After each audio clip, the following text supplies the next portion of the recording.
ঝড়ে দিনাজপুরে ব্যাপক ক্ষয়ক্ষতি হয়েছে। মধ্যরাত থেকে বিদ্যুৎ সরবরাহ বন্ধ রয়েছে, রাস্তায় উপড়ে পড়েছে গাছ।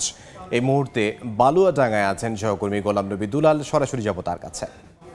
দিনাজপুরের উপর দিয়ে বয়ে যাওয়া ঘূর্ণিঝড়ের যে তাণ্ডব, সেটি কিন্তু দিনের আলো ফুটার পরে আমরা দেখছি যে অনেক জায়গায় ব্যাপক ক্ষয়ক্ষতি হয়েছে। আমি এই মুহূর্তে বালুয়াডাঙ্গা এলাকায় রয়েছি, শহরের আপনার পাশেই এই মহল্লাটি। এখানে দেখা যাচ্ছে যে আপনার আধা পাকা এবং কাঁচা যে বাড়িঘরের যে টিনের চালা, সেগুলো আপনার উড়িয়ে নিয়ে গেছে। এবং পাশাপাশি এখানকার যে গাছপালার ব্যাপক ক্ষতি হয়েছে।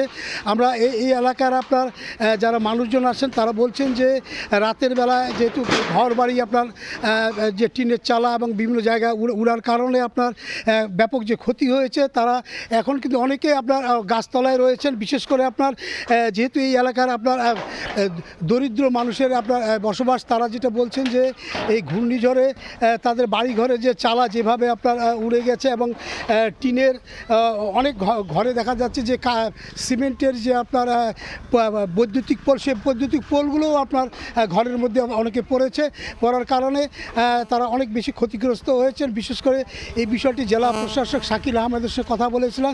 তিনি যেটা বলেছেন যে শুধু দিনাজপুর শহর নয়, আশেপাশের উপজেলাগুলোতে এই ঘূর্ণিঝড়ের আপনার ক্ষতিগ্রস্ত হয়েছে। এই বিষয়গুলো এখনও আপনার নিরূপণ করা হয়নি। তারা যেটা বলছেন যে যেখানে যদি জানমালের ক্ষতি হয়ে থাকে, তাহলে জেলা প্রশাসনের তরফ থেকে তারা প্রয়োজনীয় পদক্ষেপ নেবেন। বিশেষ করে বৈদ্যুতিক পোলগুলো আমরা রাস্তার সামনে পড়ে থাকার কারণে বিদ্যুৎ সরবরাহ আপনার বন্ধ রয়েছে এবং এই বিদ্যুৎ পোলগুলো আপনার সরানোর কাজ এবং গাছগুলো আপনার কেটে সরানোর কাজ করছেন যে ফায়ার সার্ভিসের 3টি ইউনিট। সকাল থেকে তারা কিন্তু আপনার বিভিন্ন রাস্তায় যে পড়ে থাকা বৈদ্যুতিক পোল এবং গাছের যে গুঁড়িগুলো আছে সেগুলো তারা সরানোর কাজে ব্যস্ত হয়ে পড়েছেন। তারা যেটা বলছেন যে এই বৈদ্যুতিক পোল এবং গাছের গুঁড়ি সরানোর পরেই আপনার পিডিপি তারা বিদ্যুৎ সংযোগের বিষয়টি আপনারা দেখবেন। অনেক জায়গায় কিন্তু আপনার এই যে ক্ষতচিহ্ন কিন্তু আপনার অনেক বেশি, যেহেতু আমরা শহরের মধ্যেই দেখাচ্ছি এই বিষয়টি আপনার উপজেলা পর্যায়ে বিশেষ করে ধানেরও আপনার কিছু ক্ষতি হয়েছে বলে আমরা জানতে পেরেছি। তো আমার কাছ থেকে সর্বশেষ ঝড়ে ক্ষয়ক্ষতি চিত্র এই ছিল।